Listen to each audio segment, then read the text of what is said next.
Moonlit whispers of the werewolf and the beauty.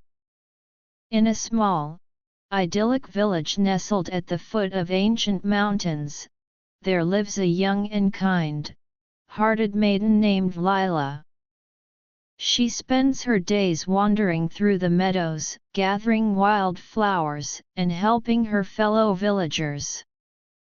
One fateful night, as the full moon rises, she stumbles upon a mysterious figure in the forest. It is a werewolf, but this is no ordinary beast. His name is Lycan, a tortured soul cursed to transform under the moonlight. Despite the initial fear, Lila senses a gentle spirit within Lycan. As the nights pass, they form an unlikely bond. Lycan, in his human form during the day, begins to meet Lila secretly. They share stories, dreams, and a growing affection for each other. However, their relationship is not without its challenges. The villagers, filled with age-old superstitions, fear the werewolf. And Lycan struggles to keep his curse a secret from Lila's friends and family. This story is a tender tale of love that blossoms in the most unexpected circumstances. It weaves a spell of tranquility, with descriptions of the peaceful village, the enchanting forest, and the soft glow of the moon. As you listen, you'll be lulled into a state of relaxation, following the gentle ebb and flow of Lila and Lycan's relationship, making it the perfect bedtime story to soothe you into a peaceful slumber. Chapter 1: A Chance Encounter in the Moonlight. The small village of Haven Brook was bathed in the soft, silver light of the full moon. Lila, unable to sleep, decided to take a stroll through the forest that bordered the village. The air was filled with the sweet scent of wildflowers and the gentle rustling of leaves. As she walked deeper into the forest, she heard a strange noise. It was a low growl, unlike anything she had ever heard before.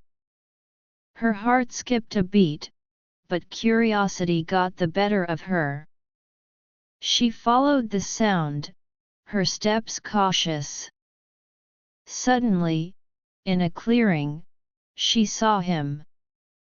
A large werewolf, its fur glistening in the moonlight.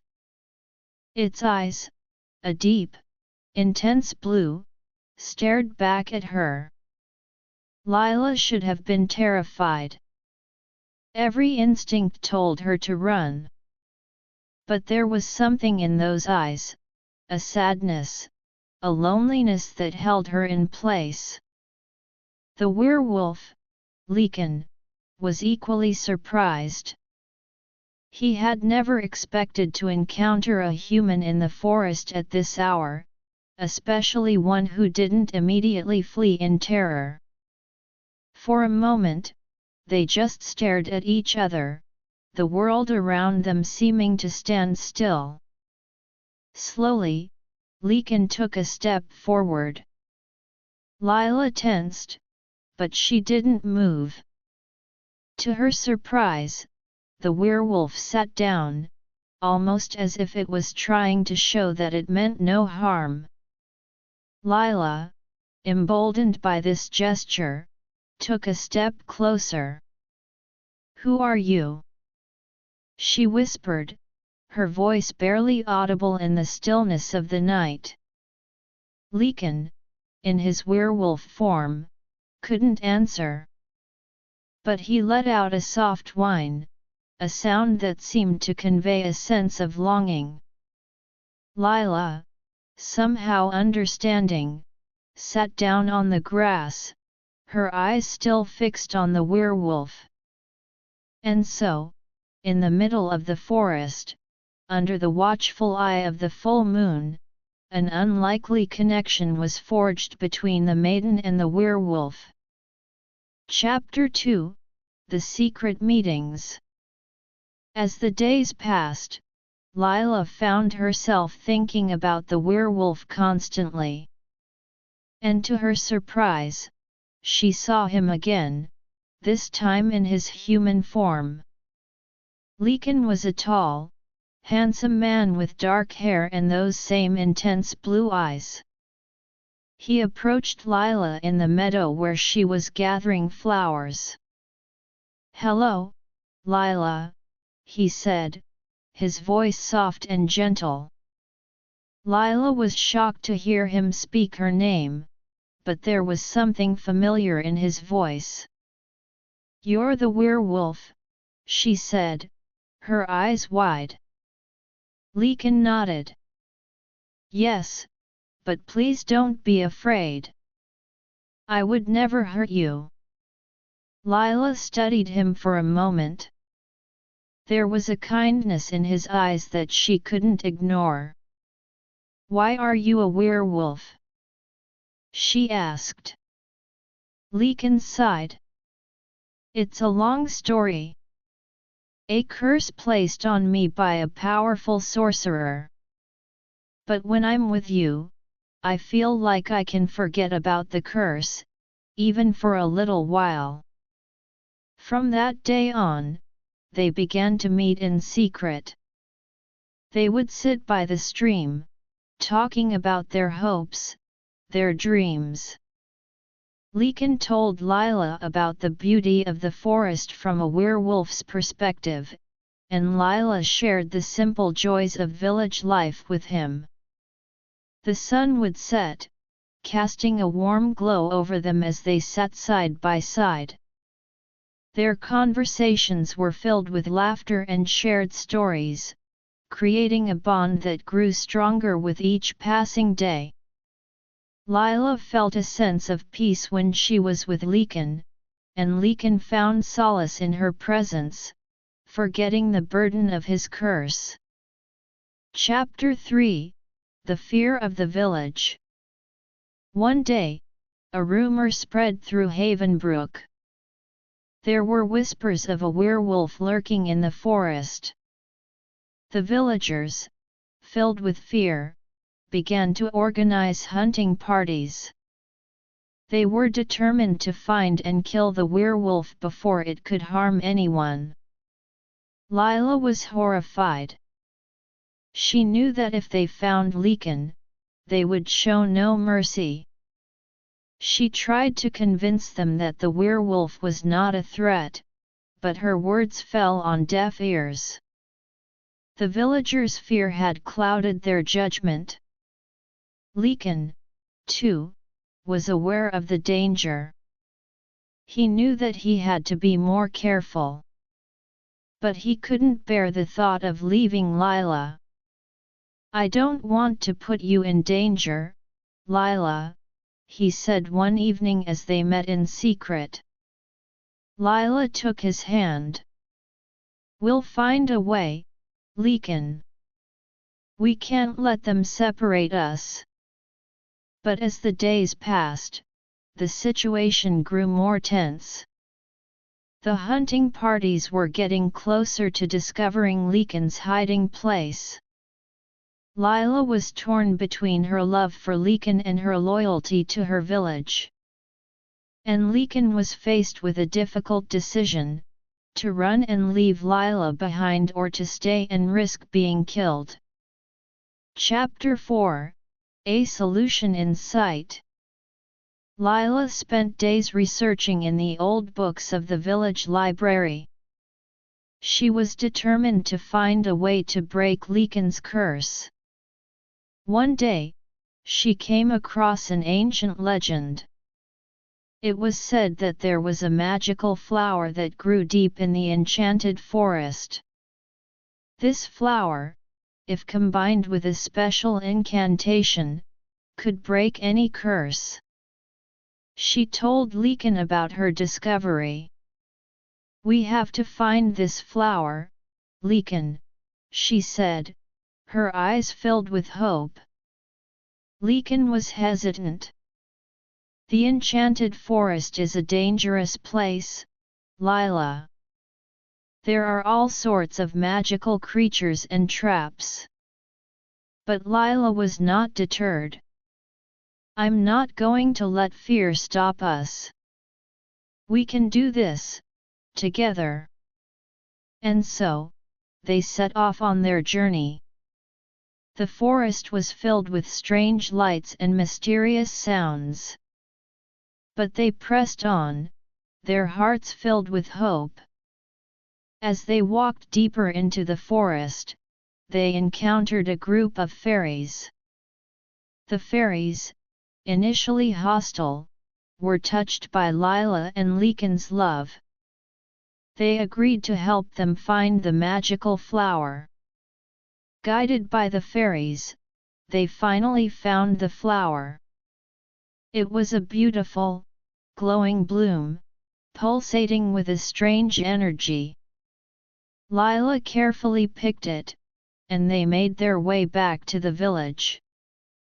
Now, all they needed was to find someone who knew the incantation to break the curse. Chapter 5 The Breaking of the Curse. Lila and Lycan returned to the village, the magical flower safely in Lila's possession. They knew that they had to find the village elder, an old man who was said to know all the ancient spells and incantations. They approached the elder, who listened intently to their story. He was initially skeptical, but the sight of the magical flower convinced him.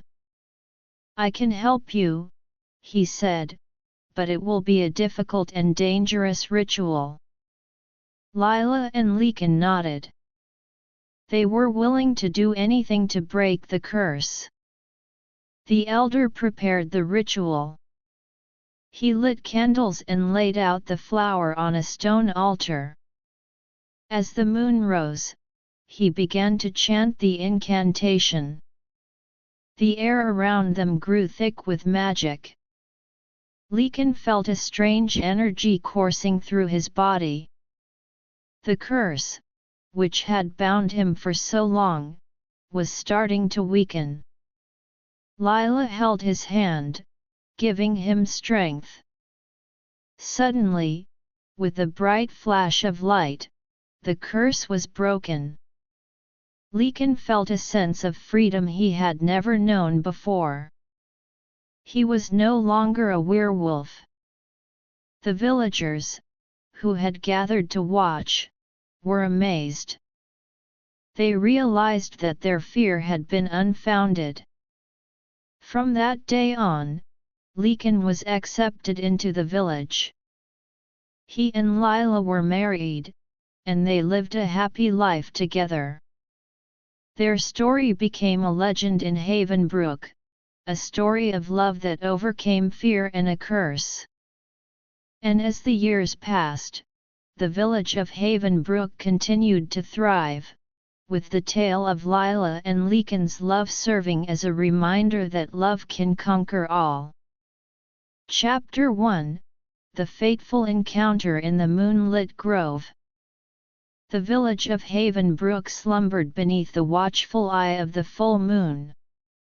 Its thatched, roof cottages huddled together like a cluster of sleeping giants, their chimneys puffing out thin trails of smoke that dissipated into the night sky.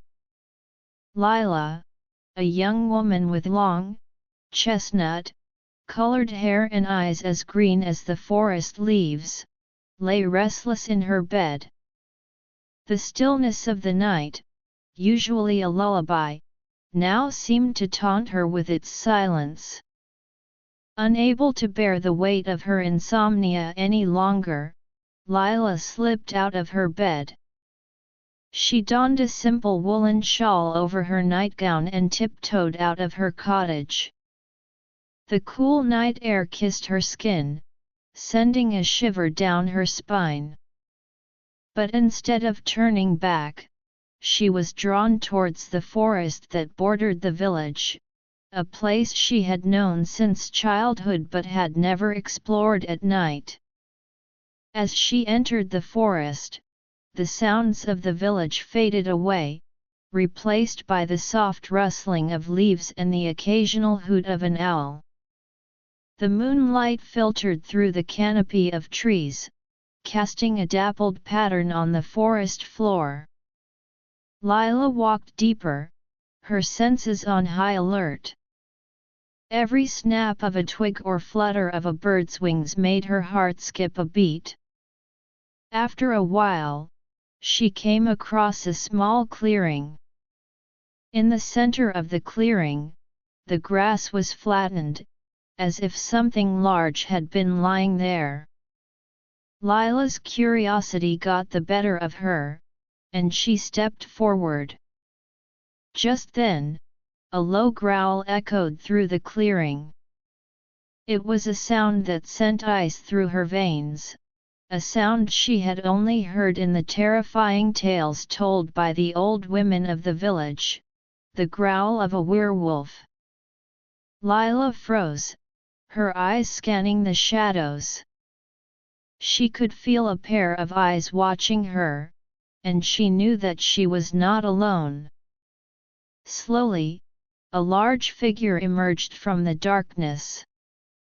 It was a werewolf, its fur a dark, midnight black that seemed to absorb the moonlight. Its eyes, a piercing blue, locked onto hers. For a moment, time seemed to stand still. Lila's first instinct was to run, but her legs refused to move. She was transfixed by the werewolf's gaze.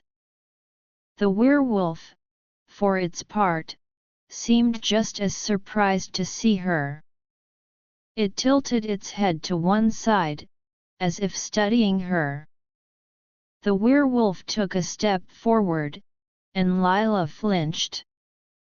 But instead of attacking, it sat down on its haunches, its eyes never leaving hers. Lila, gathering a shred of courage, decided to speak. Who are you?" she asked, her voice barely above a whisper. The werewolf let out a soft whine, a sound that was almost mournful. Lila, to her own surprise, felt a pang of pity. She took a tentative step forward, her heart pounding in her chest. Are you hurt?" she asked. The werewolf made no move to attack, which gave Lila a bit more confidence. She took another step closer. "I'm Lila," she said, as if introducing herself to a new friend. "I live in the village over there." She pointed in the general direction of Havenbrook. The werewolf, which Lila would later come to know as Lycan, let out a low growl, but this time it didn't seem menacing. It was more like a response to her introduction. Lila sat down on the grass, keeping a safe distance from the werewolf. "I've never seen a werewolf before," she said, her eyes still fixed on Lycan. "You're not like the ones in the stories. They say werewolves are blood-thirsty and attack humans." Lycan let out a huff, as if in disagreement. Lila continued, "But you don't seem that way. There's something different about you." As she spoke, she realized that she was starting to feel more at ease in the presence of the werewolf. The moon seemed to shine brighter, as if illuminating this strange encounter. Lila and Lycan sat in the clearing for what felt like hours, neither of them speaking much, just observing each other. Lila noticed the werewolf's ears twitching at every small sound in the forest, and its eyes constantly scanning the area. Suddenly, a small rabbit hopped into the clearing. Lycan's eyes immediately fixed on it, and his body tensed. Lila thought he was going to pounce, but to her surprise, he just watched the rabbit. The rabbit, unaware of the danger, nibbled on the grass for a moment before hopping away. Lila couldn't help but smile. "You didn't attack it," she said. "You could have, but you didn't." Lycan looked at her, and she could almost see a glint of what seemed like pride in his eyes. As the night wore on, Lila started to feel the chill of the night seeping through her shawl. She shivered, and Lycan seemed to notice. He let out a low growl and stood up. Lila was startled at first, but then Lycan walked over to a nearby tree and nudged something with his nose. It was a large, fallen branch. He pushed it towards Lila. Lila realized what he was trying to do. "Thank you," she said. She picked up the branch and broke it into smaller pieces. She then used some dry leaves and twigs to start a small fire. The warmth from the fire was instantly comforting. Lila sat back down, and Lycan lay down a short distance away. The fire crackled, and the sounds of the forest seemed to blend with it, creating a strange, soothing melody. Lila found herself relaxing, her initial fear replaced by a sense of wonder. As she watched the werewolf, she couldn't help but think about the stories she had heard. Werewolves were supposed to be monsters, creatures to be feared. But this one, Lycan, seemed so different. She wondered what had made him the way he was. "Lycan," she said, testing out the name she had unconsciously given him. "How did you become a werewolf?" Lycan let out a soft growl, but this time it was more like a sigh. He looked at her, and she could see a hint of pain in his eyes. "I know you can't answer me," Lila said. "But I wish you could. I want to know your story." She paused for a moment, then continued, "I'm not afraid of you, you know. I know there's more to you than what people say about werewolves." The night passed, and as the first rays of dawn started to peek through the trees, Lila knew she had to go back to the village. She stood up and brushed the grass off her nightgown. "I have to go, Lycan," she said. "But I'll come back. I promise." Lycan stood up as well. He walked over to her, and to her surprise, he nuzzled her hand with his nose. It was a gentle gesture, one that made Lila's heart melt. "I'll see you soon," she said, and with that, she turned and made her way back to the village. As she walked, she couldn't stop thinking about Lycan. She knew that their encounter was something special, something that would change her life forever.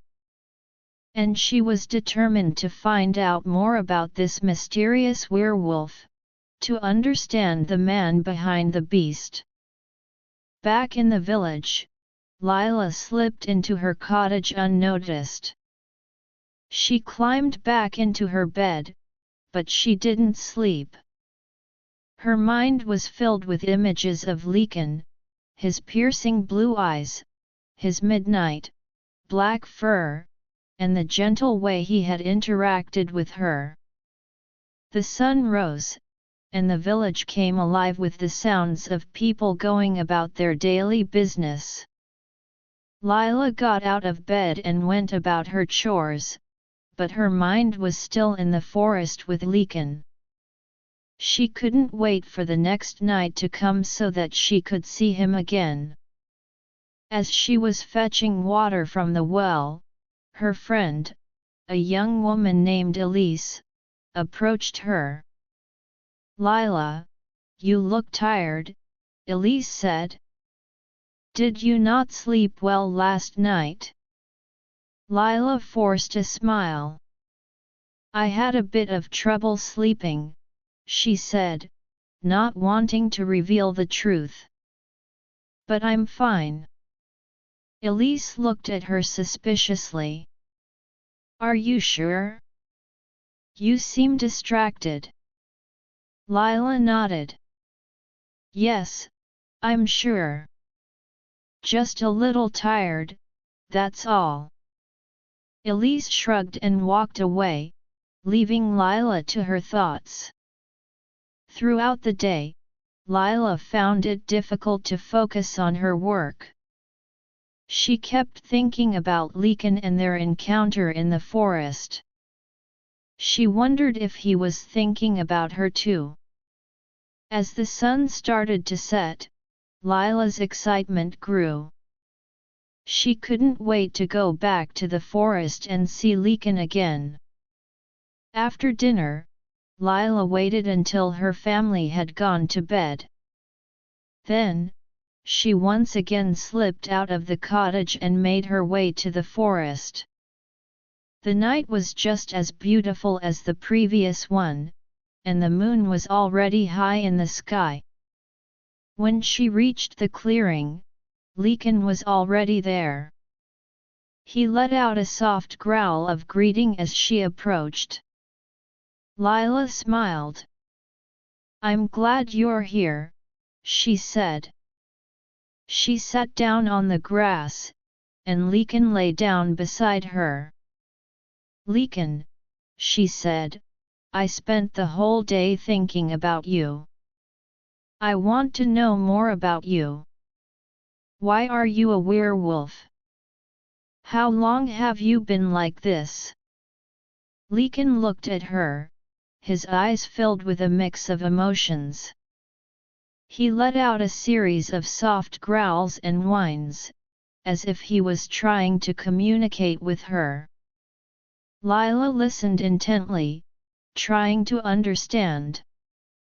"I wish I could understand you," she said. "But I think I can tell that you've been through a lot. I want to help you, if I can."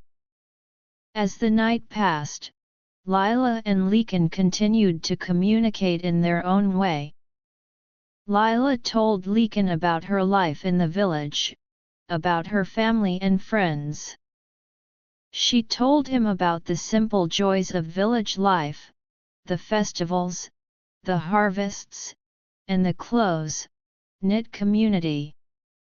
Lycan, in turn, showed her things in the forest, a hidden stream, a nest of baby birds in a tree, and a patch of rare flowers.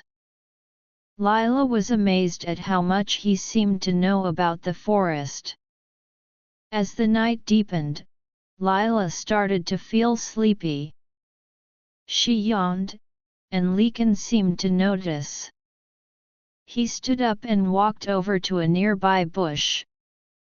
He pushed aside some branches and revealed a small, cozy nook. He looked at Lila and then back at the nook, as if inviting her to rest there. Lila smiled. "Thank you, Lycan," she said. She walked over to the nook and lay down. It was surprisingly comfortable, and the soft sounds of the forest lulled her to sleep. Lycan lay down nearby, keeping watch over her. And so, Lila spent the night in the forest, protected by the werewolf she had come to trust. Her dreams were filled with images of the forest, of Lycan, and of a future where they could be together without fear. Chapter 2, Unveiling the Past and Forging a Deeper Bond. The soft chirping of birds roused Lila from her slumber. She opened her eyes to find herself in the cozy nook in the forest, sunlight filtering through the leaves above. For a moment, she was disoriented, but then the events of the previous night came flooding back. She sat up and looked around. Lycan was nowhere to be seen. A twinge of disappointment tugged at her heart, but she quickly reminded herself that he was a werewolf, and perhaps he had his own reasons for leaving. She stood up, stretched, and decided to make her way back to the village. As she walked, she couldn't help but think about Lycan and their growing connection. Back in Havenbrook, Lila went about her daily chores with a found sense of purpose. She couldn't wait for the night to fall so she could return to the forest and see Lycan again. But as the day wore on, she noticed that the villagers were more tense than usual. There were hushed whispers and worried looks exchanged among them. Lila approached an old woman named Martha, who was sitting outside her cottage, spinning wool. "Martha, what's going on? Everyone seems so worried," Lila asked. Martha looked up, her eyes filled with fear. "There are rumors, Lila. Rumors of a werewolf in the forest. Some hunters claim they've seen its tracks. The village council is talking about organizing a hunt to kill it." Lila's heart skipped a beat. "A hunt? But they can't do that. The werewolf might not be as dangerous as they think." Martha gave her a strange look. "Child, werewolves are dangerous by nature. They're cursed creatures that bring nothing but harm. We can't let it roam free in the forest, threatening our village." Lila wanted to argue, to tell Martha about Lycan and how gentle he was, but she knew it would be useless. The villagers' fear and superstition were too deeply ingrained. She thanked Martha and walked away, her mind racing. She had to find a way to warn Lycan. As soon as night fell, Lila rushed to the forest. She made her way to the clearing where she usually met Lycan, but he wasn't there. She called out his name in a hushed tone, "Lycan? Lycan, are you here?" Suddenly, she heard a soft growl from behind a tree. Lycan emerged, his eyes looking more troubled than usual. Lila ran towards him. "Lycan, you have to be careful. The villagers know there's a werewolf in the forest, and they're planning a hunt. They want to kill you." Lycan let out a low, menacing growl. He paced back and forth, his agitation evident. Lila reached out and gently stroked his fur. "I won't let them hurt you. But we need to figure out a way to make them see that you're not a threat." Lycan stopped pacing and looked at her. His eyes seemed to convey a sense of gratitude. Lila sat down on the grass, and Lycan joined her. "Lycan, I need to know more about you. Maybe if I understand why you're a werewolf, I can find a way to convince the villagers that you're different." Lycan let out a series of soft growls, and then he lay down, his head on his paws. Lila knew he was trying to tell her something, but she couldn't understand. She thought for a moment and then had an idea. Lycan, can you show me? Can you show me what happened to you? Lycan looked at her, as if considering her request. Then, he stood up and started walking deeper into the forest. Lila followed him, her heart pounding with anticipation. After a while, they came to a small, abandoned cottage. The cottage was in ruins, overgrown with vines and weeds. Lycan stopped in front of the cottage and let out a sad growl. Lila looked at the cottage, trying to imagine what it must have been like in its heyday. Lycan walked towards the cottage and pushed open the creaking door. Lila followed him inside. The interior was filled with dust and cobwebs. There were old, broken pieces of furniture, and on the wall, there was a faded portrait. Lila walked over to the portrait. It was a painting of a young man, who looked remarkably like Lycan in his human form. "Is this you, Lycan?" she asked. Lycan let out a soft growl in affirmation. Lila studied the portrait. The man in the painting had the same kind, looking eyes as Lycan. She wondered what had happened to him to turn him into a werewolf. As she looked around the cottage, she noticed a small, leather-bound book on a rickety table. She picked up the book and blew the dust off it. The pages were yellowed and brittle, but she could still make out some of the writing. It was a journal, and as she started to read, her eyes widened in shock. The journal belonged to Lycan's human self. It told the story of how he had been a simple woodsman, living in the cottage with his family. One day, while he was out hunting, he came across a group of dark sorcerers performing a strange ritual. Out of curiosity, he had watched from a distance, but he had been spotted.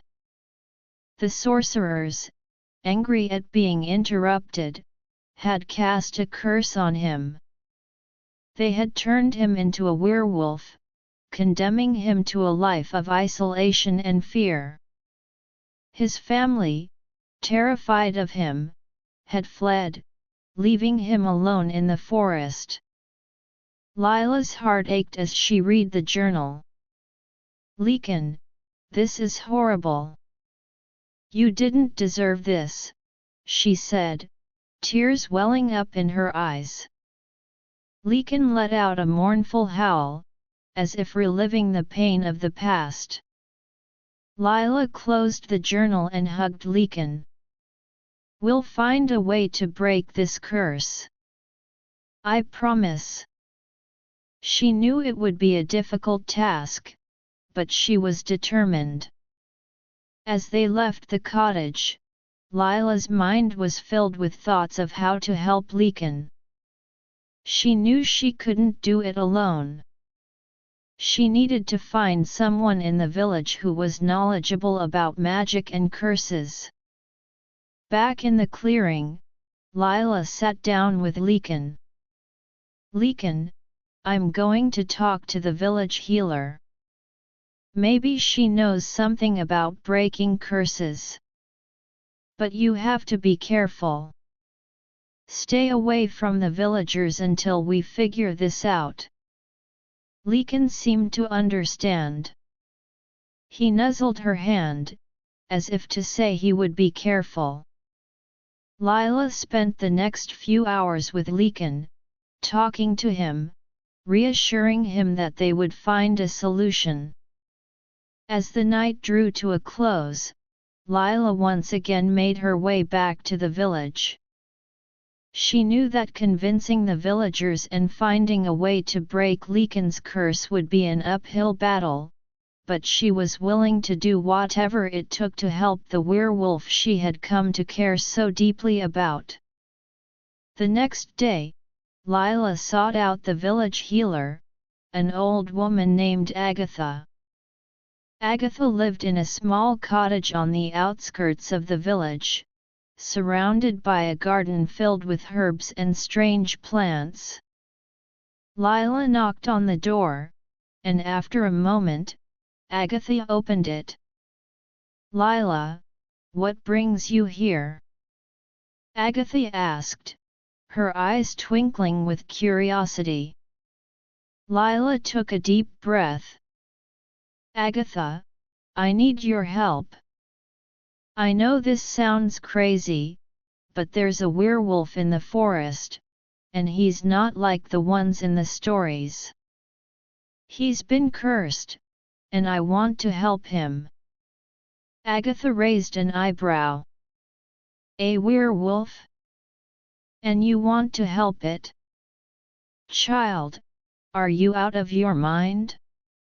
Werewolves are dangerous beasts." Lila shook her head. "No, Agatha. This one is different. I've met him. His name is Lycan, and he was a normal man once. He was cursed by dark sorcerers. I found his journal in an old, abandoned cottage in the forest." Agatha looked skeptical but intrigued. "Show me the journal," she said. Lila handed her the journal, and Agatha sat down at her table to read it. As she read, her expression changed from skepticism to concern. "This is a powerful curse, Lila. Breaking it won't be easy. But there might be a way." Lila's eyes lit up. "Really? What is it?" "I'll do anything." Agatha stroked her chin thoughtfully. "There's an ancient legend about a magical flower that grows deep in the enchanted glade. This flower, combined with a special incantation, might be able to break the curse. But the enchanted glade is a dangerous place, filled with magical creatures and traps." Lila didn't hesitate. "I'll go. I have to help Lycan." Agatha looked at her with a mix of admiration and worry. "You'll need help, Lila. The glade is not a place to go alone. And you'll need to gather some ingredients for the incantation.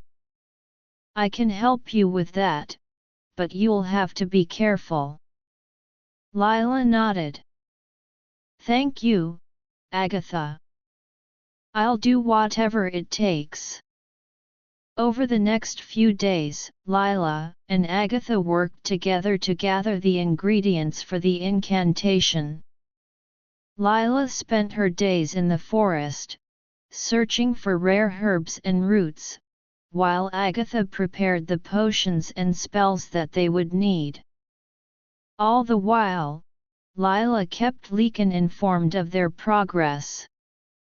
She would meet him in the clearing at night and tell him about their plans. Lycan was initially hesitant about Lila going to the enchanted glade, but he could see the determination in her eyes. One night, as they sat in the clearing, Lycan seemed more agitated than usual. He paced back and forth, growling softly. Lila knew he was worried about her. "Lycan, I'll be careful. I have to do this for you. We're so close to breaking the curse." Lycan stopped pacing and looked at her. He let out a soft whine, as if trying to tell her to be safe. Lila hugged him. "I'll come back to you, I promise." As the preparations were almost complete, Lila started to feel a sense of excitement and nervousness. The journey to the enchanted glade would be dangerous, but she was determined to succeed. She knew that the future of Lycan, and perhaps the relationship between the werewolf and the village, depended on it. On the day of the journey, Lila woke up early. She packed her bag with the ingredients, a map that Agatha had drawn for her, and some basic supplies. She said goodbye to Agatha, who gave her some minute advice and a vial of a special potion for protection. Lila made her way to the edge of the forest, where she was to meet a young man named Gareth. Gareth was a skilled hunter and tracker, and he had agreed to accompany Lila to the enchanted glade. "Are you ready, Lila?" Gareth asked, his eyes filled with determination. Lila took a deep breath. "Yes, I'm ready. Let's do this." And so, they set off into the forest, on a quest to find the magical flower and break Lycan's curse. The path ahead was uncertain, filled with danger and mystery, but Lila was filled with hope. She knew that with Gareth's help and the knowledge they had gained from Agatha, they might just be able to succeed. As they walked deeper into the forest, the air grew thicker with magic. Strange lights flickered in the distance, and the sounds of the forest seemed to change. Gareth held his bow at the ready, his eyes scanning the surroundings for any signs of danger. Lila, on the other hand, kept her eyes peeled for the landmarks that Agatha had marked on the map. "According to the map, we should be getting close to the enchanted glade," she said, her voice filled with excitement. Suddenly, they heard a loud roar. A large, magical beast emerged from the bushes. It was a griffin, its wings spread wide, and its eyes glowing with a fierce light. Gareth quickly drew his bow and aimed at the griffin. "Stay behind me, Lila," he said, his voice calm but firm. The griffin let out another roar and lunged at them. Gareth released an arrow, but the griffin easily dodged it. Lila, remembering the potion Agatha had given her, quickly uncorked the vial and threw it at the griffin. The potion exploded in a cloud of colorful smoke, and the griffin let out a screech. It seemed to be disoriented by the smoke. Gareth took advantage of the moment and shot another arrow. This time, the arrow hit the griffin's wing, and it let out a pained cry. The griffin, now weakened, flew away, disappearing into the forest. Lila and Gareth let out a sigh of relief.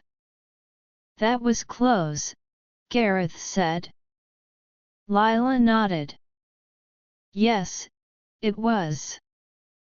But we can't stop now. We have to keep going." They continued their journey, more cautious than ever. As they rounded a bend in the path, they saw a beautiful, glowing glade in the distance. "That must be the enchanted glade," Lila said, her eyes filled with wonder. But as they approached the glade, they realized that it was surrounded by a magical barrier. Gareth tried to touch the barrier, but his hand was repelled by a shock of energy. "How are we going to get in?" he asked. Lila studied the barrier, looking for any signs or clues. She remembered something Agatha had told her. There might be a way to lower the barrier. We need to find a specific rock formation that looks like a wolf's head. According to Agatha, if we place a special crystal on it, the barrier will lower. They started to search the area around the glade. After a while, Lila spotted a rock formation that matched the description. She reached into her bag and pulled out the crystal. She placed the crystal on the rock, and to their surprise, the barrier started to shimmer and then slowly lower. "Quick, before it goes back up," Gareth said. They rushed into the glade, their hearts filled with hope. The glade was filled with the most beautiful flowers and plants they had ever seen. But they knew they didn't have time to admire them. They had to find the magical flower. Lila and Gareth started to search the glade, looking for the flower that Agatha had described. The flower was said to be a deep purple color, with petals that glowed in the dark. As they searched, they could feel the magic of the glade pulsing around them. Suddenly, Lila spotted something in the distance. A faint purple glow was coming from a small clearing. She and Gareth rushed towards it. And there, in the center of the clearing, was the magical flower. Lila's heart skipped a beat. "We found it, Gareth," she said, her voice filled with excitement. She carefully picked the flower, making sure not to damage it. With the flower in her possession, they made their way out of the glade. The barrier was still down, and they quickly made their way back through the forest. Lila couldn't wait to get back to the village and start the ritual to break Lycan's curse. As they walked, Lila thought about Lycan and how happy he would be when he was finally free from the curse. She knew that there were still many challenges ahead, but for now, she was filled with the hope that they had taken a major step towards helping him. Chapter 3: The Perilous Ritual and the Hope for Freedom. Lila and Gareth made their way back to Haven Brook as quickly as possible, the precious magical flower safely tucked away in Lila's satchel. The weight of their discovery felt both exhilarating and daunting. The flower was their key to breaking Lycan's curse, but they knew that the ritual to use it was fraught with danger. Upon their return, they immediately sought out Agatha. The old healer's eyes widened with a mix of relief and excitement when she saw the flower. "You've done it, Lila. This is the first step towards freeing your werewolf friend." Agatha led them into her cottage, which was filled with the pungent smell of herbs and the soft glow of candles. She carefully took the flower from Lila and placed it on a stone table. "Now, we must prepare for the ritual.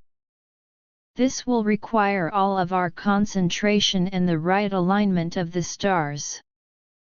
Lila and Gareth spent the next few hours helping Agatha gather the remaining ingredients for the incantation. They crushed rare herbs, mixed potions, and arranged the items in a precise order as per Agatha's instructions. Meanwhile, Lila's mind was constantly on Lycan. She knew that she had to inform him about their progress, but she also didn't want to risk his safety by having him come too close to the village during the preparations. As night fell, Agatha consulted her ancient tomes, looking for the exact moment when the stars would be in the right position for the ritual. "It will be in an hour," she said, her voice serious. "We must be ready." Lila couldn't sit still. She paced back and forth in Agatha's cottage, her heart pounding with anticipation. Gareth tried to calm her down. "Lila, we've come this far. Everything will be fine." But Lila couldn't shake the feeling of unease. She knew that the ritual was dangerous, not only for Lycan but for all of them. If something went wrong, the consequences could be dire. An hour later, Agatha signaled that it was time. They carried the prepared items to a small clearing just outside the village. Agatha had chosen this spot because it was away from the prying eyes of the villagers and was said to have a natural concentration of magic. Lila called out for Lycan, her voice echoing in the still night air. After a few moments, Lycan emerged from the forest. His eyes were fixed on Lila, and he seemed to sense the importance of what was about to happen. Agatha began the ritual. She lit the candles and started chanting the incantation. The words were in an ancient language that Lila and Gareth didn't understand, but the power of the words was palpable. The air around them seemed to hum with magic, and the leaves on the nearby trees rustled as if stirred by an otherworldly wind. Lila held the magical flower in her hands, waiting for the right moment to add it to the cauldron that Agatha had prepared. Gareth stood by, his hand on his sword, ready to defend them if any unforeseen danger arose. As Agatha continued to chant, the sky above them seemed to change. The stars that had been twinkling brightly now seemed to align in a strange pattern. A soft, blue light began to emanate from the cauldron, and Agatha nodded at Lila. Lila took a deep breath and placed the flower into the cauldron. Instantly, a bright flash of light erupted from the cauldron, blinding them for a moment. When their vision cleared, they saw that the flower was dissolving into the potion, turning it a deep, iridescent purple. Agatha dipped a ladle into the cauldron and poured the potion into a small vial. She handed the vial to Lycan. "Drink this, werewolf. It is your only chance at freedom." Lycan looked at the vial, then at Lila. Lila nodded encouragingly. "It's going to be okay, Lycan. This is the end of your curse." Lycan took the vial in his mouth and drank the potion. For a moment, nothing happened. Then, he let out a howl of pain. His body began to tremble, and his fur started to bristle. Lila wanted to rush to his side, but Agatha held her back. "We can't interfere. The magic must run its course." Lycan's howls grew louder, and the ground around him began to shake. Lila watched in horror as he seemed to be in the throes of a great struggle. But then, slowly, the howls subsided, and his body stopped trembling. Lycan stood up, and to their amazement, he began to transform. His werewolf form started to recede, and in its place, a human form emerged. It was Lycan, in his true human form for the first time in years. Lila's eyes filled with tears of joy. "Lycan!" she exclaimed and ran towards him. Lycan looked at her, his eyes filled with a mix of confusion, relief, and love.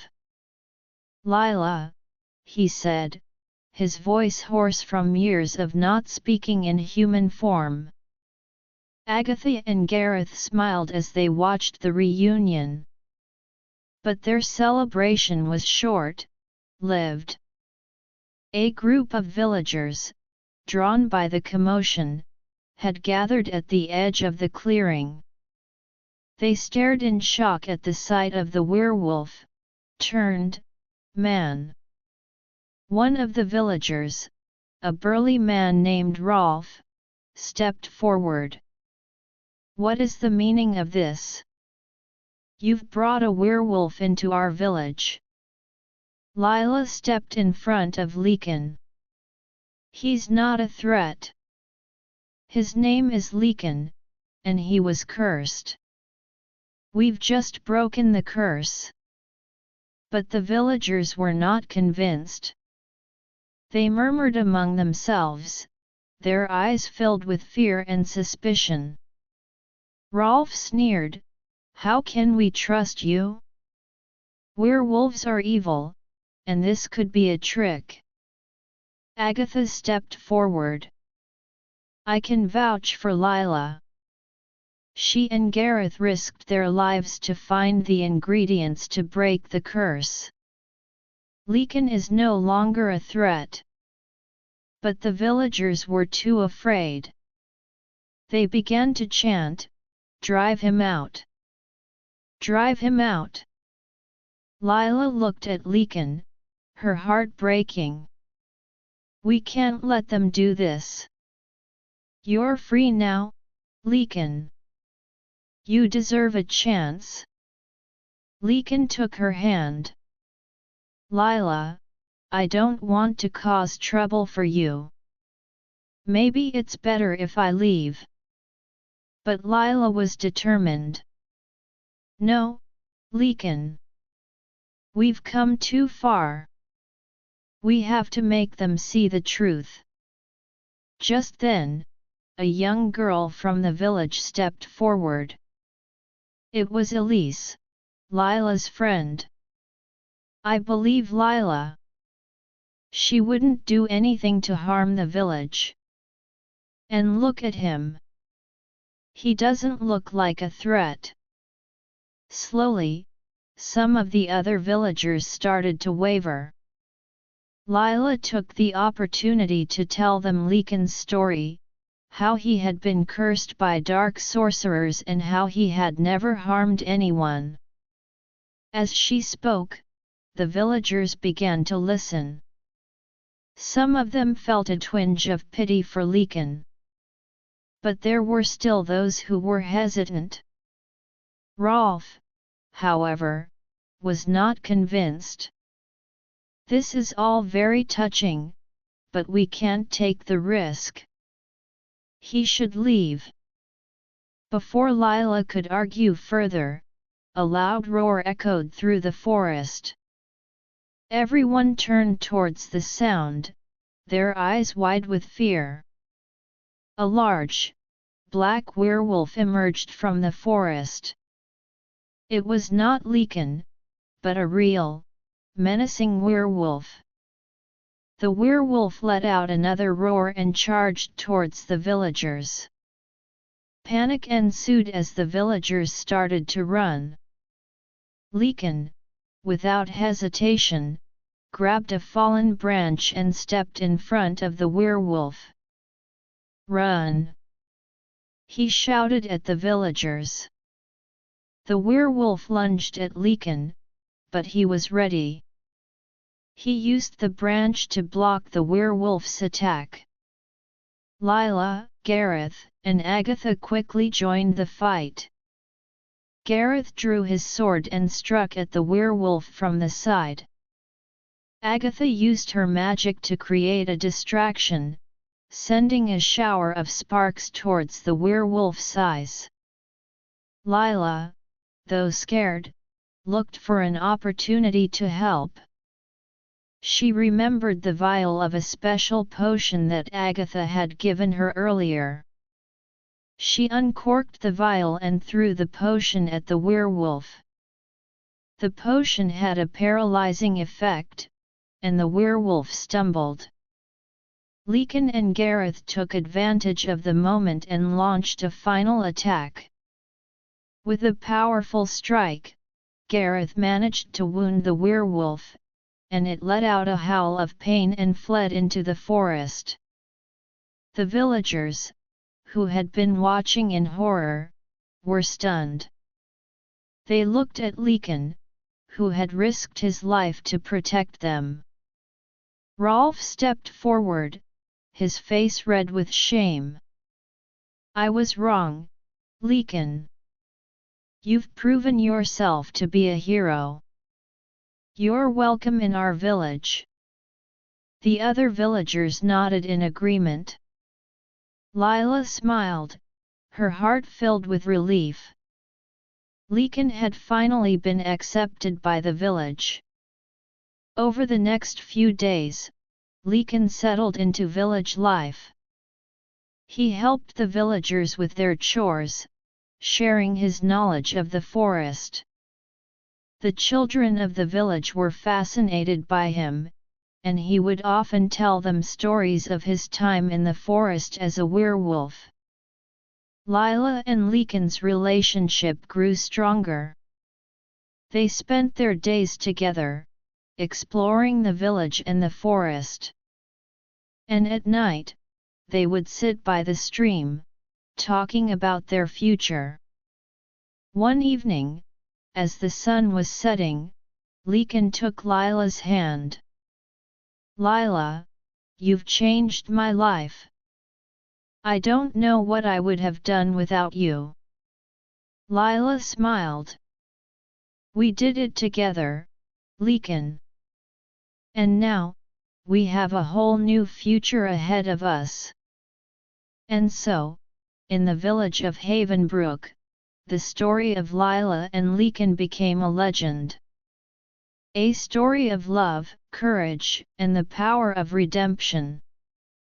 The villagers learned that not all that is different is to be feared, and that sometimes, the most unlikely heroes can emerge from the shadows.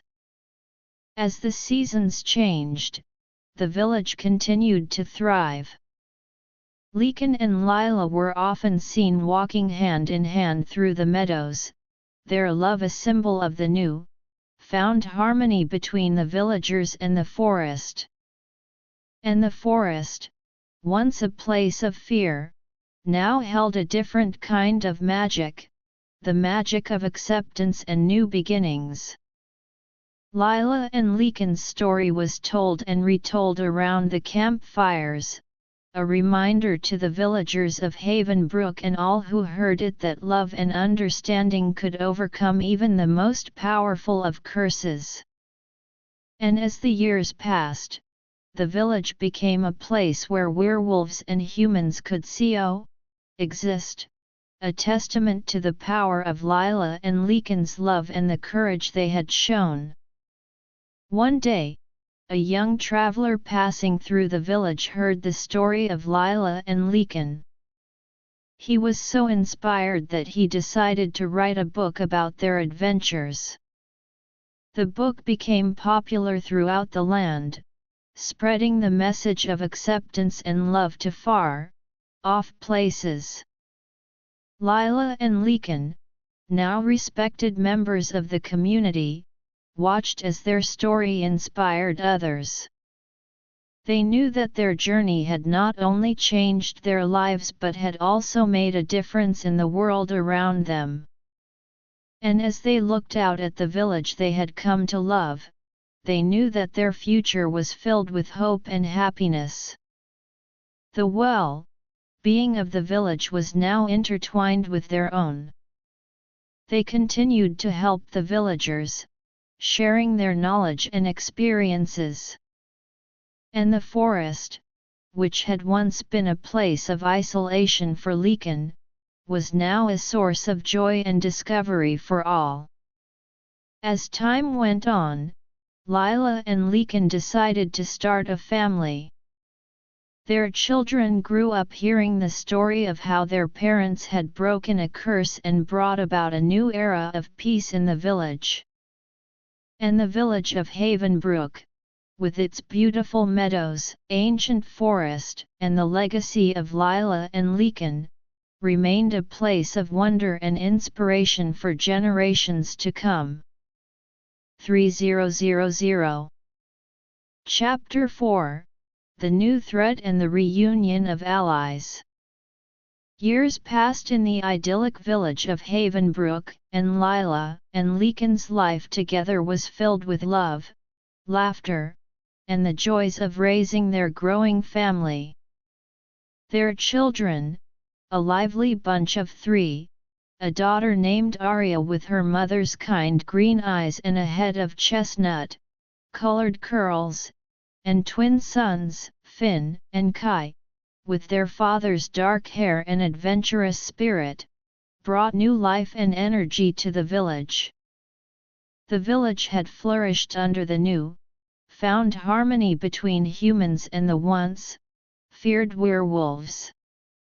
Lycan, now fully accepted as a member of the community, had become a respected teacher, sharing his unique knowledge of the forest and its secrets with the village children. Lila, on the other hand, had taken over Agatha's role as the village healer, using her skills and the wisdom passed down from the old healer to tend to the sick and injured. One sunny morning, as Lila was gathering herbs in the forest, she noticed something amiss. The usually bustling forest seemed unusually quiet. The birds that normally filled the air with their songs were silent, and the small animals that scurried about in the underbrush were nowhere to be seen. Lila's instincts told her that something was wrong. She quickly made her way back to the village and informed Lycan and the village council of her discovery. The council, composed of the village elders and some of the more influential villagers, decided to send out a group of scouts to investigate. Lycan volunteered to lead the group, along with Gareth, who had remained a close friend over the years. The scouts set off into the forest, their senses on high alert. As they ventured deeper, they came across strange markings on the trees. The markings were a series of symbols that none of them had ever seen before. Lycan studied the symbols intently. "These are not the work of any creature we know in these parts," he said, his brow furrowed with concern. Suddenly, they heard a faint howl in the distance. It was a howl that sent a chill down their spines, a howl that was both mournful and menacing. The scouts exchanged worried glances. "That's not a normal werewolf howl," Gareth said. Lycan nodded. "We need to find out what's going on. But we have to be careful." They followed the sound of the howl, their footsteps silent on the forest floor. As they rounded a bend, they came across a clearing. In the center of the clearing, there was a large, black, furred werewolf. But this werewolf was different. Its eyes glowed a deep, blood red, and its body seemed to be wreathed in a strange, dark mist. The werewolf let out another howl as it spotted the scouts. Lycan stepped forward. "Who are you? What are you doing in our forest?" The werewolf bared its fangs and growled. "This forest is mine now. You humans and your weak-willed werewolf allies will be driven out." Lycan was taken aback. "What do you mean? This forest has been home to our village for generations, and we've lived in peace with the werewolves here." The strange werewolf laughed, a cold, menacing laugh. "Peace? There is no peace. I am the leader of a new pack, a pack that will rule this land. And you are in our way." With that, the werewolf let out a loud howl, and from the surrounding forest, a dozen more werewolves emerged. These werewolves also had the same blood, red eyes, and were surrounded by the dark mist. Lycan and the scouts quickly drew their weapons. "We won't let you harm our village," Lycan said, his voice filled with determination. The battle that ensued was fierce. The strange werewolves were stronger and more aggressive than any they had faced before.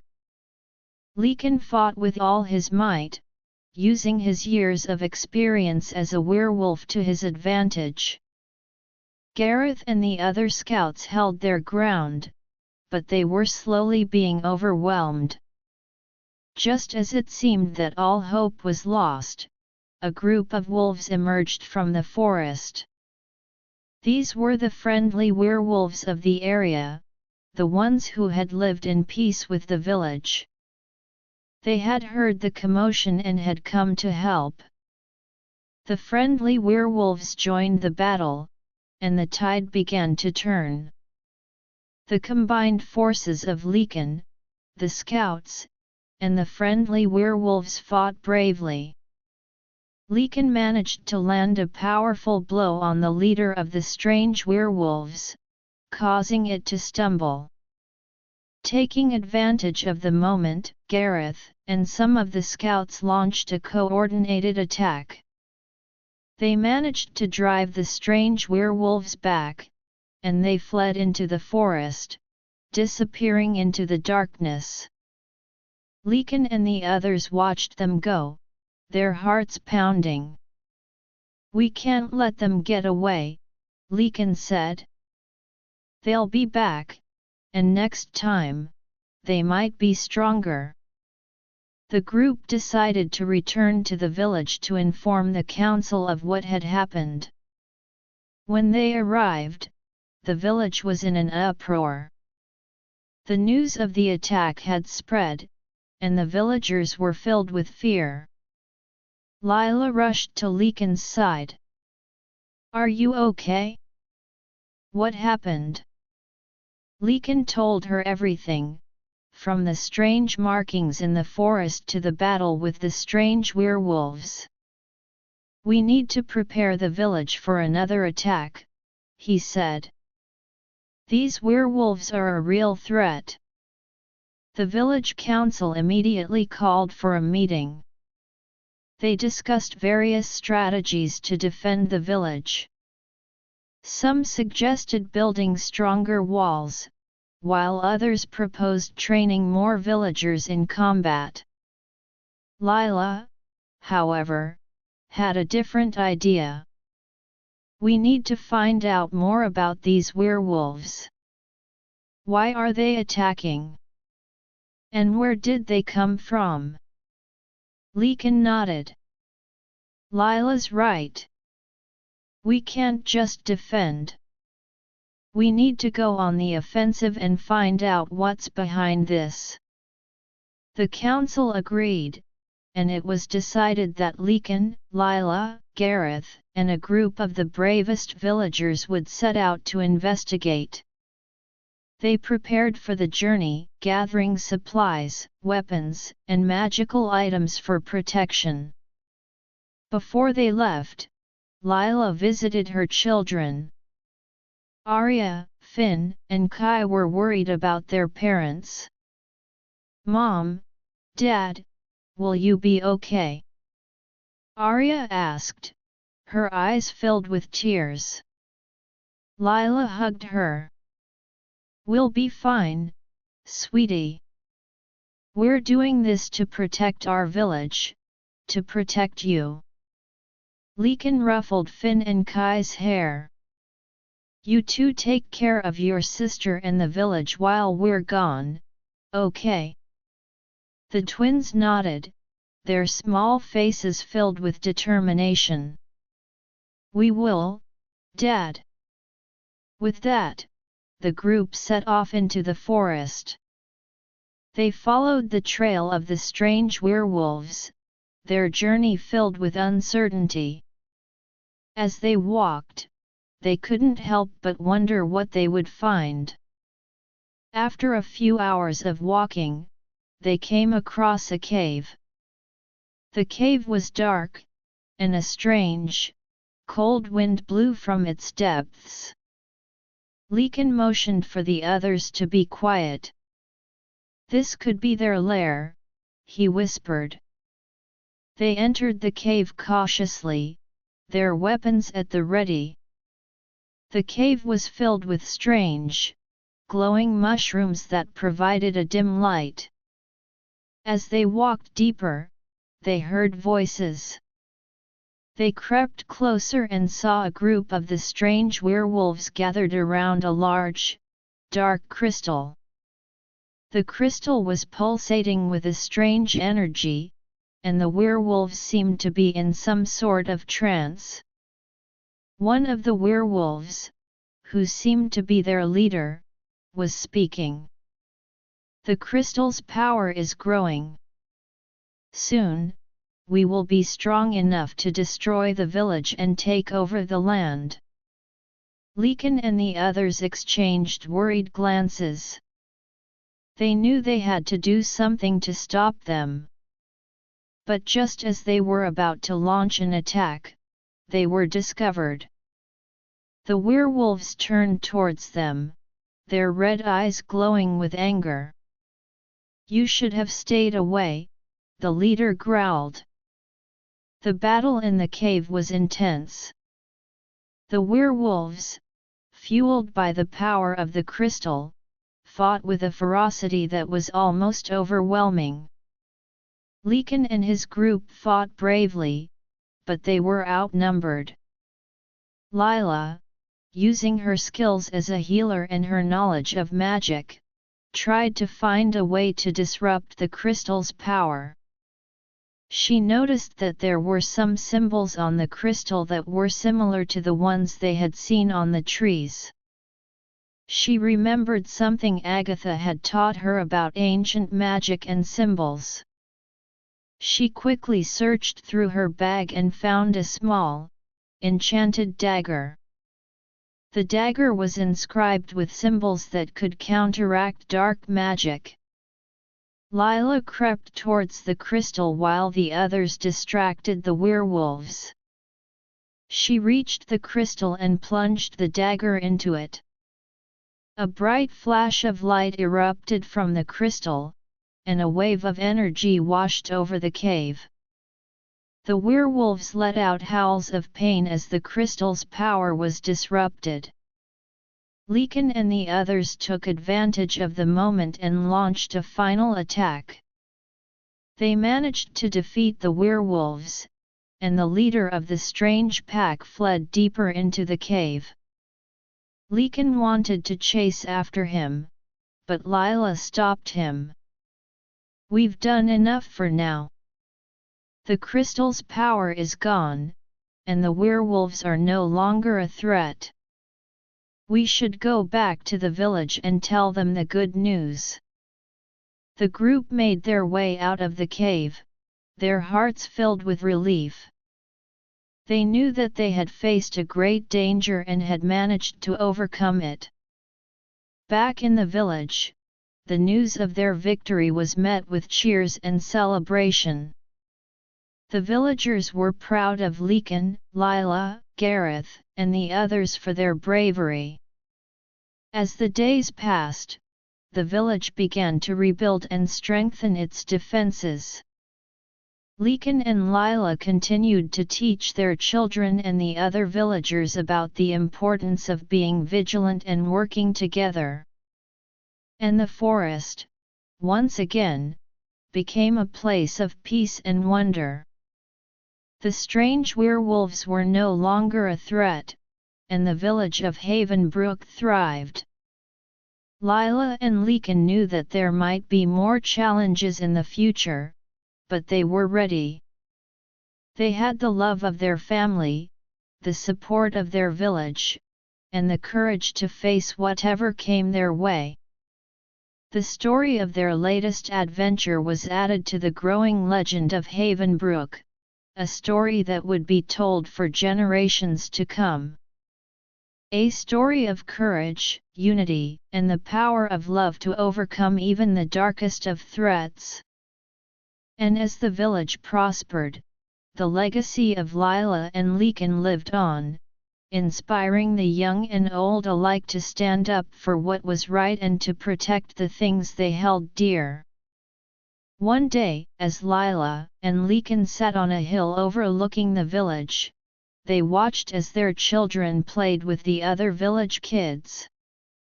"We've come a long way," Lila said, a smile on her face. Lycan put his arm around her. "Yes, we have. And I know that as long as we're together, we can face anything." The sun set over the village, casting a warm glow over everything.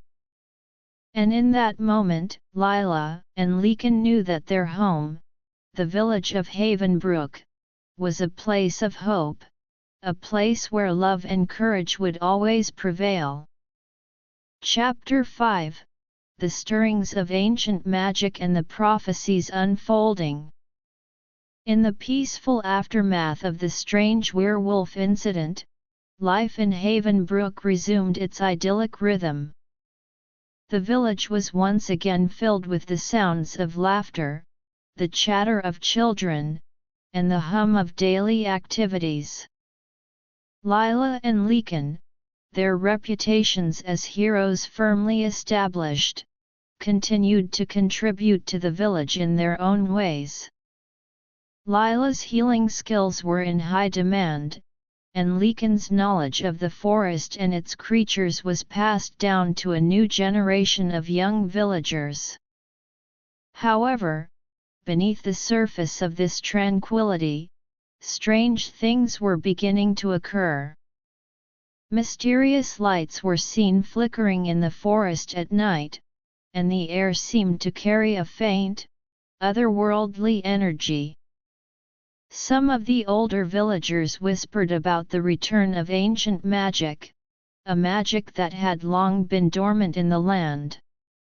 One morning, a young boy named Owen came running into the village square, his eyes wide with excitement and fear.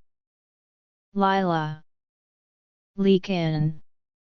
he shouted. "I was playing near the old mill when I saw a strange figure. It was all glowing, and it disappeared into the woods." Lila and Lycan, along with a group of villagers, followed Owen to the old mill.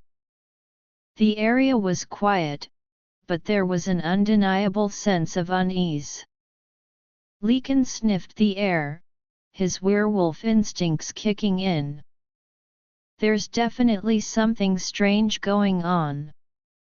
I can smell a faint trace of magic, a magic that I've never encountered before." As they searched the area, they found a small, glowing stone. The stone was smooth to the touch, and it seemed to pulse with a soft, blue light. Lila picked it up, and as she did, she felt a strange energy coursing through her body. "This is no ordinary stone," she said. "It's filled with magic." The villagers gathered around, looking at the stone with a mix of curiosity and fear. Lycan studied the stone closely. "I think we need to take this to the village council. Maybe they know something about it." At the council meeting, the elders examined the stone. One of the oldest elders, a wise old man named Kian, stroked his long, white beard thoughtfully. "I've read about stones like this in the ancient tomes. They are said to be keys to unlocking ancient magic, magic that was sealed away long ago. The council members exchanged worried glances. "But why is it appearing now?" asked one of the counselors. "And what kind of magic is it?" Kian shook his head. "I'm not sure. But we can't ignore this. We need to find out more about this stone and the magic it represents." Lila stepped forward. "I think I might know someone who can help. Elise has been studying the ancient texts in the village library. She might have some insights."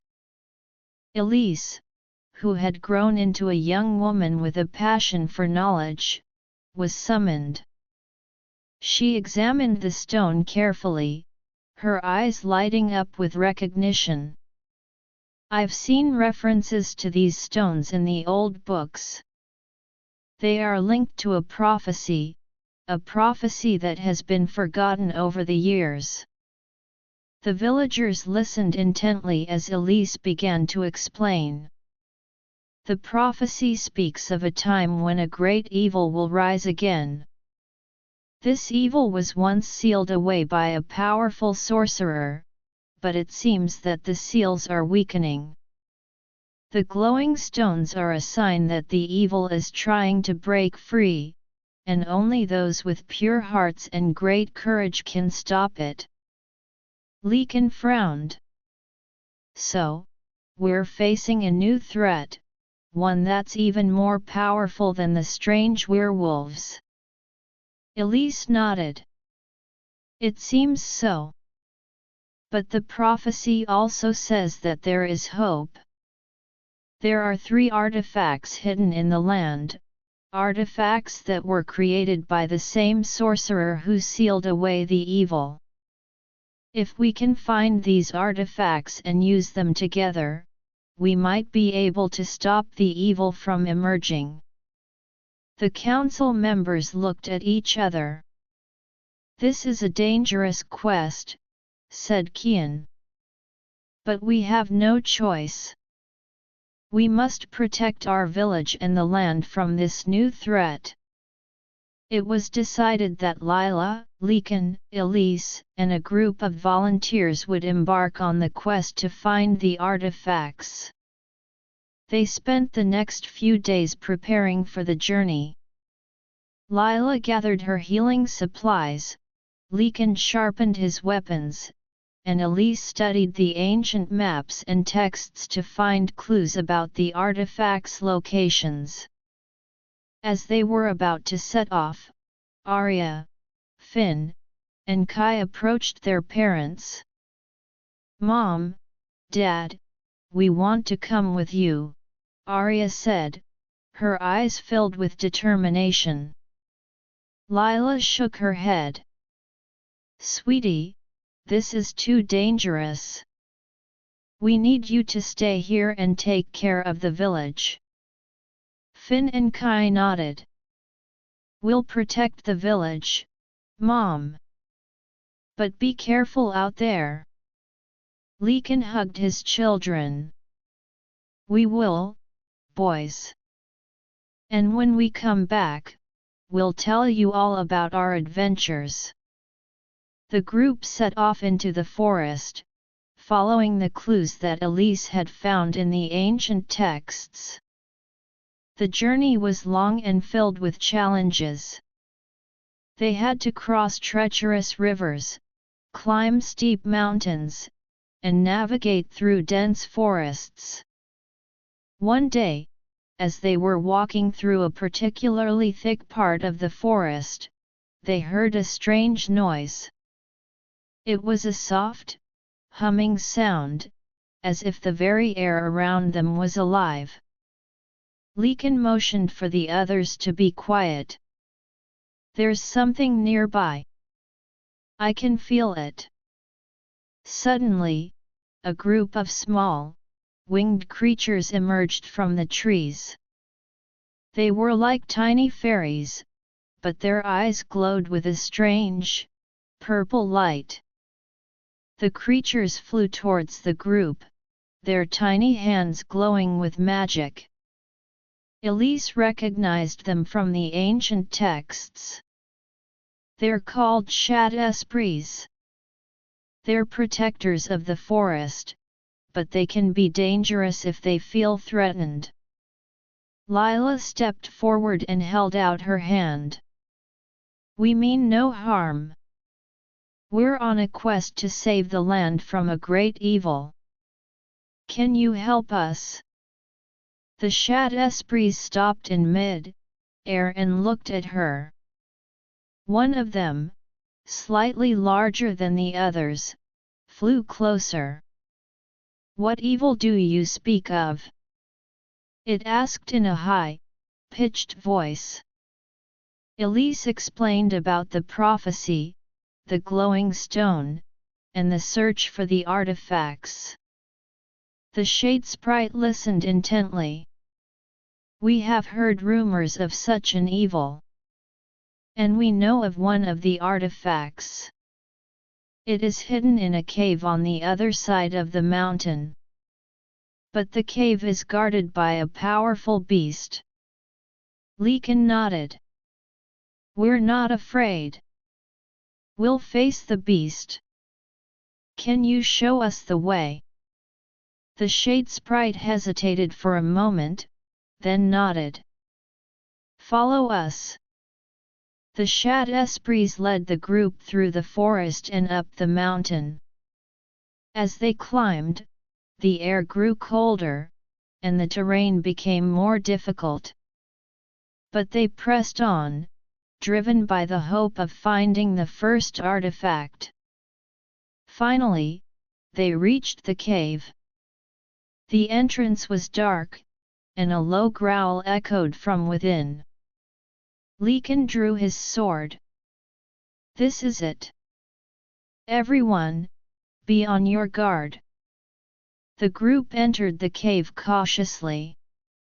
The cave was filled with strange, glowing crystals that provided a dim light. As they walked deeper, they saw the beast. It was a large, lion-like creature with wings and a long, serpentine tail. Its eyes glowed with a fierce, orange light. The beast let out a roar and charged at them. Lycan and the others quickly scattered. Elise used her magic to create a shield to protect the group, while Lila prepared her healing spells in case of injuries. Lycan engaged the beast, his sword flashing in the dim light. The beast was powerful, and its attacks were fierce. It swiped at Lycan with its massive claws, but he managed to dodge. Gareth, one of the volunteers, joined the fight, shooting arrows at the beast to distract it. As the battle raged on, Lila noticed that the beast seemed to be protecting a small pedestal in the corner of the cave. She realized that the artifact must be on the pedestal. Lycan. Gareth. Try to draw the beast away from the pedestal. I'm going to get the artifact. Lycan and Gareth redoubled their efforts, attacking the beast from different angles. The beast, distracted by their attacks, moved away from the pedestal. Lila took the opportunity and ran towards the pedestal. On the pedestal was a small, golden amulet. As she picked it up, the amulet glowed brightly, and a wave of energy washed over her. The beast, sensing that its mission to protect the artifact had failed, let out a final roar and fled deeper into the cave. The group let out a sigh of relief. They had found the first artifact. Elise examined the amulet. This is it. This is one of the artifacts mentioned in the prophecy. But we still have 2 more to find. With the amulet in their possession, they left the cave and continued their journey. They knew that the road ahead would be long and dangerous, but they were one step closer to fulfilling the prophecy and saving the land from the impending evil. As they walked, they discussed their next move. Elise consulted the ancient maps again. According to the maps, the next artifact is said to be in an old, abandoned temple in the swamp. But the swamp is filled with all sorts of dangers: quicksand, poisonous plants, and dangerous creatures. Lycan nodded. We've come this far. We can't turn back now. Let's prepare for the swamp. The group spent the next few hours gathering supplies and weapons. They made ropes to help them cross the quicksand, and Lila gathered herbs that could counteract the effects of the poisonous plants. As they approached the swamp, the air grew thick and humid. The smell of decay filled the air, and strange sounds echoed from the depths of the swamp.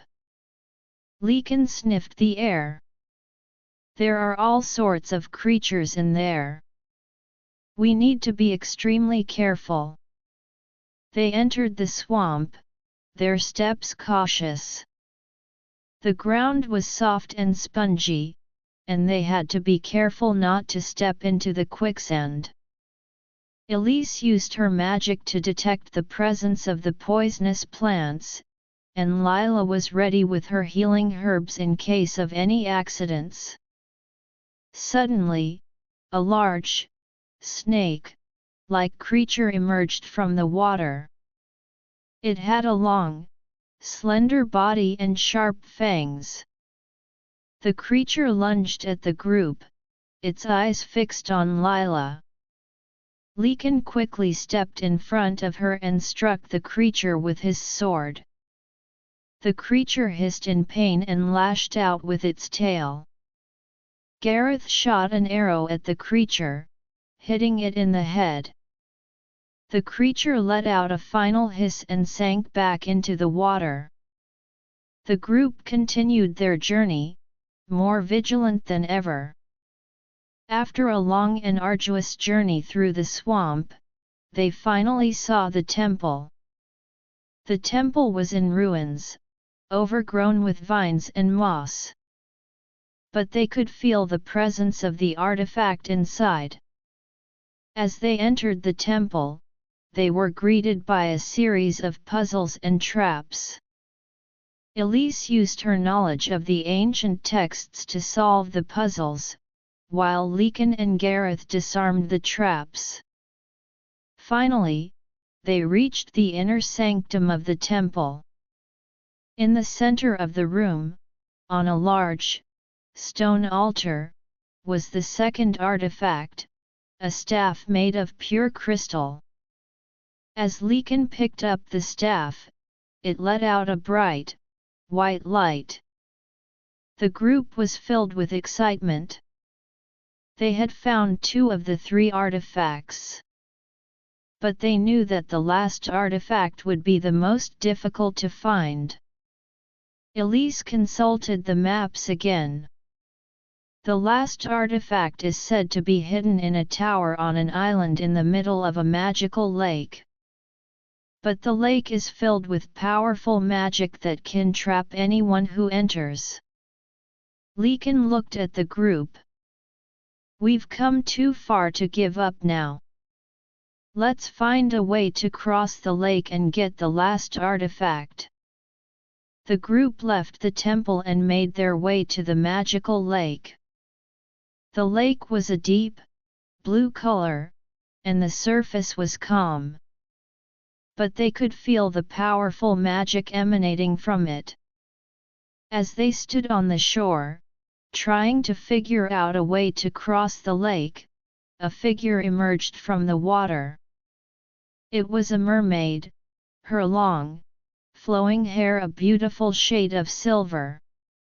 Her eyes were a deep, turquoise color, and she looked at the group with curiosity. "Who are you, and what are you doing here?" the mermaid asked. Lila stepped forward. "We're on a quest to find an artifact hidden in the tower on the island. We need to cross the lake. Can you help us?" The mermaid studied them for a moment. "I've heard of your quest. The artifact you seek is powerful, and it must be used to stop the evil that is rising. I can help you cross the lake, but you must promise to use the artifact for good." Lycan nodded. "We promise. We'll do whatever it takes to save the land." The mermaid smiled. "Follow me." She dived back into the water, and the group followed her. The mermaid led them through the lake, using her magic to protect them from the powerful forces of the lake. Finally, they reached the island. The tower stood tall in the center of the island. They thanked the mermaid and made their way towards the tower. As they entered the tower, they knew that the final artifact was within their reach. But they also knew that there would be more challenges ahead. The tower was filled with dark magic. Strange shadows lurked in the corners, and the air was thick with a sense of foreboding. They climbed the stairs, their hearts pounding with anticipation. On the top floor of the tower, they found the last artifact, a crown made of a strange, glowing metal. As Lila picked up the crown, the room was filled with a blinding light. The three artifacts, the amulet, the staff, and the crown, began to glow in unison. Elise smiled. "We've done it. We have all three artifacts. Now, we can fulfill the prophecy and stop the evil from emerging." The group made their way back to the village, their hearts filled with hope. They knew that the final battle was approaching, but they were ready. With the three artifacts in their possession, they were confident that they could save the land from the great evil that threatened to destroy it. Chapter 6: The Clash with the Ancient Evil and the Restoration of Balance. With the three artifacts in hand, Lila, Lycan, Elise, and their companions returned to Havenbrook. The village was abuzz with anticipation and trepidation. The news of their successful quest had spread, but so had the knowledge of the impending confrontation with the ancient evil. The village council immediately called for a meeting. Kian, the wise old elder, looked at the artifacts with a mix of awe and concern. "These are powerful items, but using them against the evil will not be easy. We need to prepare a strategy." The group spent hours discussing their plan. Elise, with her in-depth knowledge of the prophecy, explained that the artifacts had to be used in a specific ritual at the exact location where the evil was sealed away. According to the texts, there is an ancient chamber deep in the heart of the dark wood forest. That is where the evil lies, and that is where we must perform the ritual. Lycan nodded. The dark wood forest is a dangerous place, even more so now with the evil stirring. But we have to go there. We have no other choice.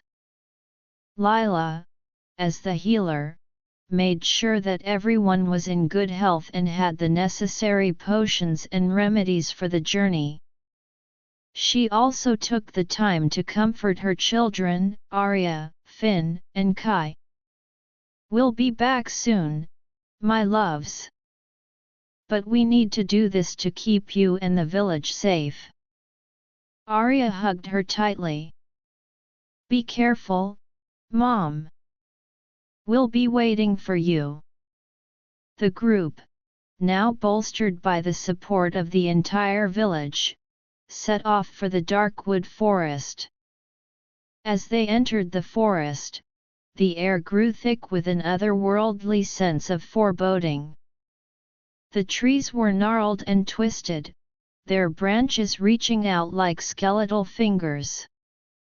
The deeper they went, the more difficult the journey became. Strange noises echoed through the forest, the howls of unseen beasts and the whispers of dark magic. Lycan's werewolf senses were on high alert. There are dark creatures all around us. We need to be ready for an attack at any moment. Suddenly, a horde of shadowy figures emerged from behind the trees. They were small, imp-like creatures with sharp teeth and glowing red eyes. The imps charged at the group, their shrill cries filling the air. Lycan and Gareth, along with the other warriors in the group, drew their weapons and engaged the imps. The imps were fast, but the group was well trained. Lila used her healing magic to tend to the minor wounds that occurred during the skirmish, while Elise chanted spells to weaken the imps. With a coordinated effort, they managed to drive the imps away. But they knew that this was just a taste of what was to come. As they continued their journey, they came across a large, black lake. The surface of the lake was still, but there was a sense of danger lurking beneath. Elise studied the ancient maps. This is the Lake of Shadows. According to the prophecy, we must cross it to reach the chamber of the evil. Just as they were considering how to cross the lake, a large, serpent-like creature rose from the depths. Its scales were a dark, iridescent color, and its eyes were filled with malevolence. The creature let out a deafening roar and lunged at the group. Lycan quickly shouted, "Form a circle. Use your shields." The group huddled together, their shields raised.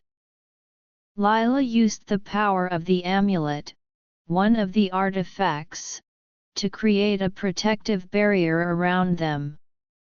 The serpent-like creature slammed into the barrier, but it held. Elise, meanwhile, was trying to find a weakness in the creature. She remembered reading about such beasts in the ancient texts. Its eyes. Aim for its eyes, she shouted. Gareth and some of the archers took aim and fired their arrows at the creature's eyes. One of the arrows struck true, and the creature let out a pained screech. It thrashed about, causing large waves to form on the lake. Taking advantage of the creature's distraction, Lycan and a few of the bravest warriors charged at it. They managed to land several blows on the creature, and it finally sank back into the lake, disappearing beneath the dark waters. The group let out a sigh of relief. But they knew they couldn't rest for long. They found a way to cross the lake, using fallen logs and ropes. On the other side, they entered a narrow cave that led deeper into the heart of the forest. The cave was filled with traps and puzzles. Elise, with her knowledge of the ancient symbols and riddles, managed to solve them one by one. As they progressed, they could feel the presence of the ancient evil growing stronger. Finally, they reached the chamber. The chamber was large and circular, with a high, domed ceiling. In the center of the chamber, there was a large, black pit. The pit was filled with a dark, swirling energy, and it was from here that the evil seemed to be emanating. Lila, Lycan, and Elise stepped forward. They knew what they had to do. They took out the 3 artifacts, the amulet, the staff, and the crown, and began the ritual.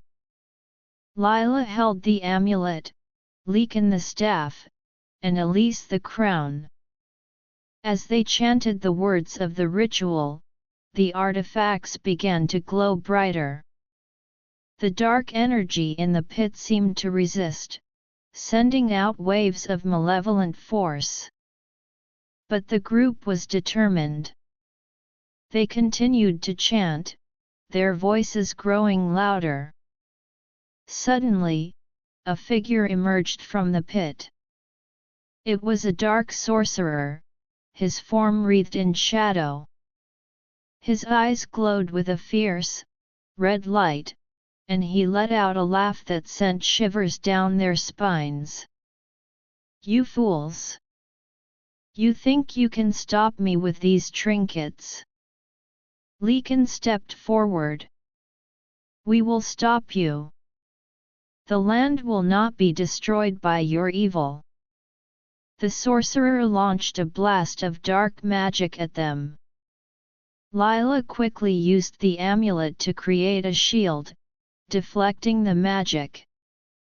Elise, using the power of the crown, sent a beam of pure light towards the sorcerer. The sorcerer was forced to shield himself. Lycan, taking advantage of the moment, charged at the sorcerer with the staff. The staff, infused with the power of the ritual, emitted a bright, white light. Lycan struck the sorcerer with the staff, and the sorcerer let out a howl of pain. But the sorcerer was not defeated so easily. He summoned a horde of dark spirits to attack the group. The dark spirits swirled around them, trying to break through their defenses. Lila used her healing magic to keep the group strong, while Elise and Lycan continued to fight the sorcerer. As the battle raged on, the group realized that they needed to focus all their efforts on the sorcerer. If they could defeat him, they could complete the ritual and seal away the evil once again. Lycan, with the final burst of energy, launched himself at the sorcerer. He struck the sorcerer with the staff, and at the same time, Lila used the amulet to send a powerful wave of energy towards the sorcerer. Elise, using the crown, added her magic to the attack. The combined power of the artifacts and the group's determination was too much for the sorcerer.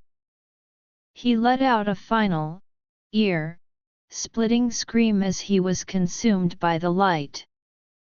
The dark spirits disappeared, and the energy in the pit began to calm. The group quickly resumed the ritual.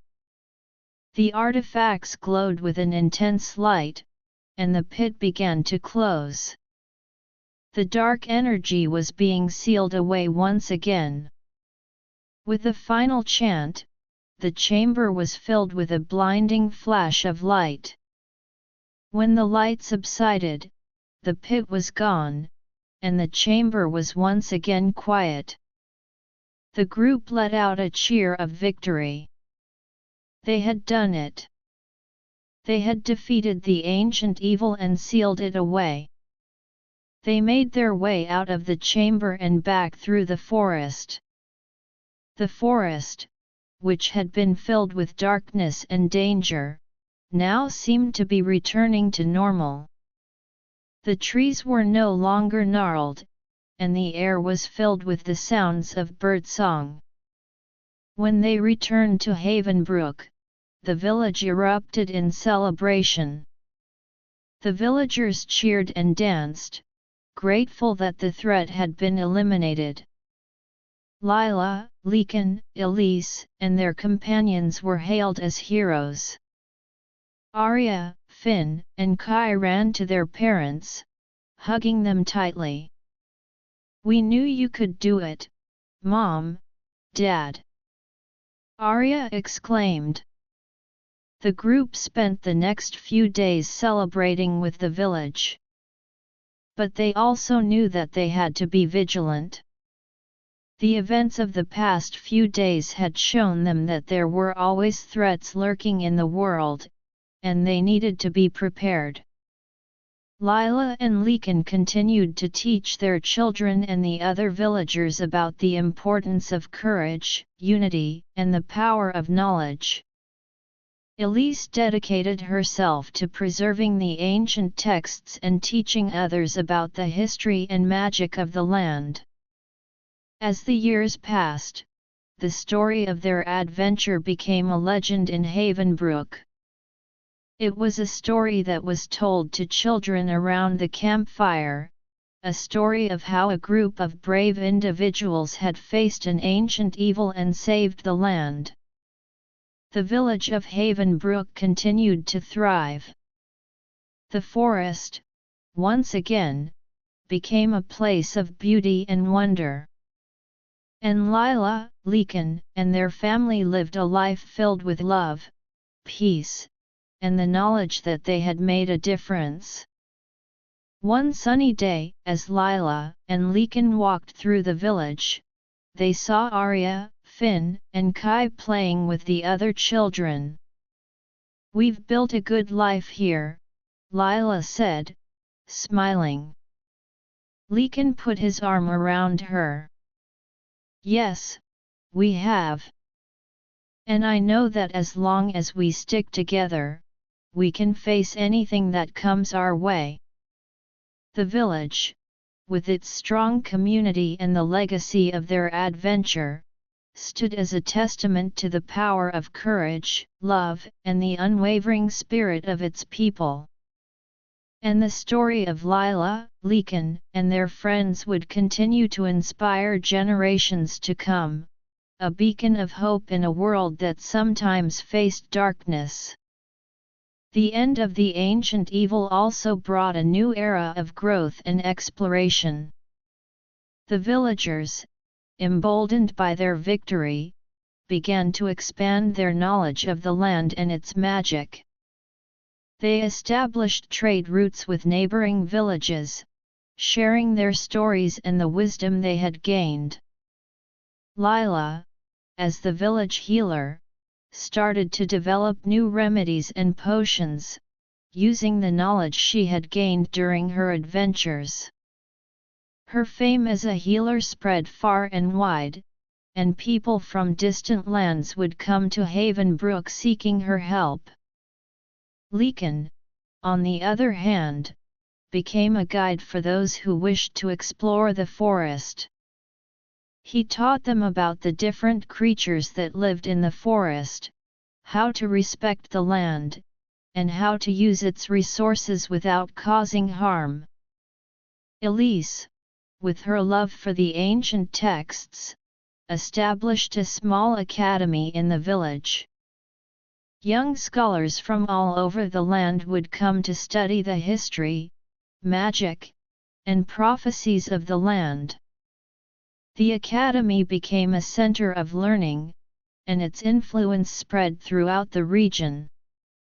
The children of Lila and Lycan grew up with a sense of pride and responsibility. Arya, with her gentle nature and her mother's green eyes, showed a great aptitude for healing. She spent hours with Lila, learning the art of medicine. Finn and Kai, with their father's adventurous spirit, became skilled hunters and protectors of the village.